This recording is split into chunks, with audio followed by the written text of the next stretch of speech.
Okay, now that I have the cables fixed up as good as I'm gonna get them, for now. Well, not for now. That's probably it. I hadn't planned on doing that much anyway, and then I did, and that's as good as it's gonna get. All right.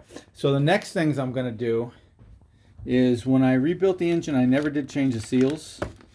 People be saying boo, but anyway, I need to change this seal. This is a seal that goes behind the sprocket, because what happens is I can tell that it's spitting oil. You can see it gets all over the back wheel. See?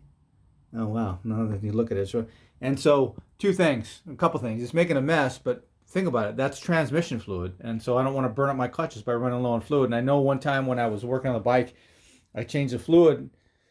I had put it in and I drained it out to put in clean, and I was like, God, it seems low. How come there's not as much in there? Well, because it's spitting it out little by little.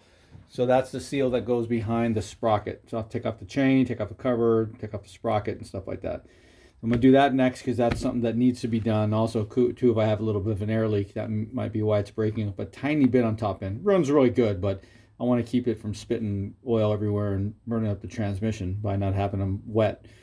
And then what I'm going to do is I have this high compression head for a 70cc, but I want to take care of one thing at a time. That's why I did the wiring first, or the cabling, right? And because I already had started that, and then this is necessary, so this is going to be next, and then I'm going to put on the head. One thing I'm going to do, man, you can see there's some really sharp little edges there, so I can tell that I want to take these off first, because that's the first thing I would do is be working on this and cut my hand on it, right? Even right now, I'm like, be careful. So I'm going to clean all that off. So it goes wiring, and then it goes the seal, and then it goes the high compression head.